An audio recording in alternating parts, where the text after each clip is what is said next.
خلا کے باب میں. تو خلا کے بارے میں کیا مسلک ہے فریحہ بتائیے، کیا مذاہب ہیں؟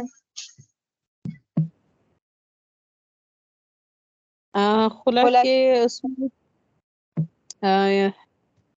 امام دونوں امام یاد نہیں آ رہی، لیکن 2 امام کیا جو ہے خلا نکاح کو مکمل ختم کر دیتی ہے، مطلب 3 طلاق ہو جاتی ہے، اور ہمارے یہاں 3 طلاق نہیں ہوتی. نہیں میں شاید غلط کیا. ہمارے حضرت امام ہمارے یہاں 2 شافعی رحمہ اللہ کی فسخ نکاح ہے، اور امام شافعی امام احمد بن حنبل کے نزدیک فسخ نکاح ہے، اور امام مالک اور امام ابو حنیفہ رحمہ اللہ کے نزدیک یہ طلاق ایک طلاق بائن باقی ہو. ٹھیک ہے، صحیح یاد ہے. اور ان کے دلائل بھی ذکر کر دیے تھے، دوبارہ سن لیجیے گا جو ریکارڈنگ ہے اس کی اویلیبل، اس میں کیا تھے دلائل. ٹھیک ہے، اس کو ضرور دیکھیے گا، بہت اہم باب ہے یہ. اچھا، آگے طلاق کے بارے میں بات ہو رہی ہے، طلاق کس سے کہتے ہیں اور طلاق کتنی قسم کی ہے. جی ابھی مزید کسی نے جوائن کرنا ہے تو کر لیں تاکہ میں شروع کروں اس بات کو. آپ میسج پہ پوچھ لیجئے ایک دوسرے سے، کسی اور نے بھی کرنا ہے تاکہ ان کا حرج نہ ہو اور ان کو بات شروع سے ہی سمجھ میں آئے. ویٹ کر لیتے ہیں 2 منٹ، انہوں نے ابھی آنا.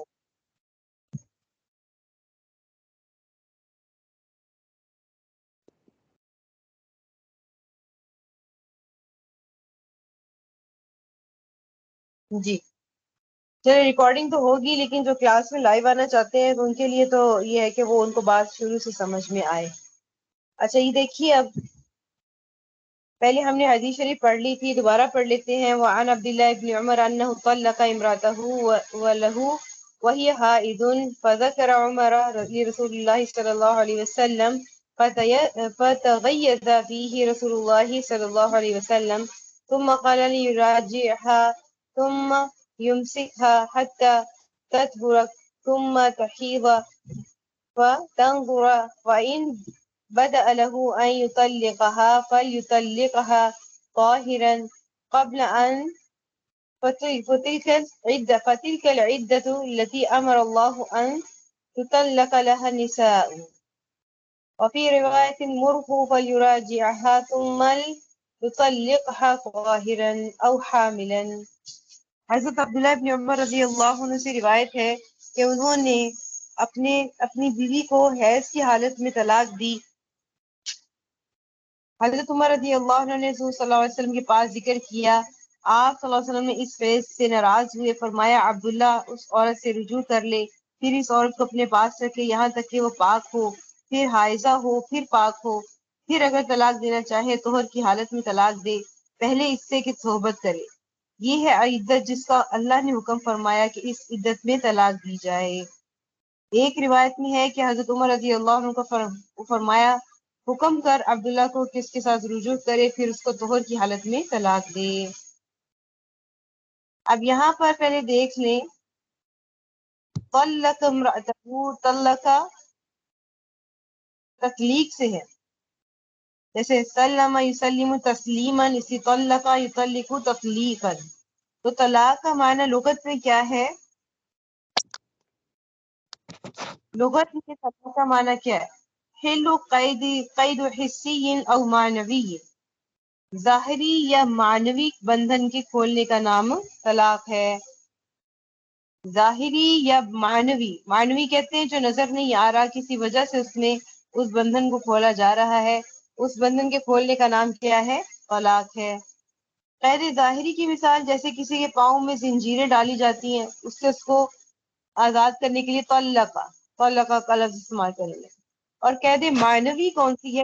نکاح کی وجہ سے عورت پر غیر مرئی اور غیر حسی قید لگ جاتی ہے. غیر مرئی مطلب دکھائی نہیں دیتی جو قید آنکھوں سے، تو عورت پر وہ قید لگ جاتی ہے.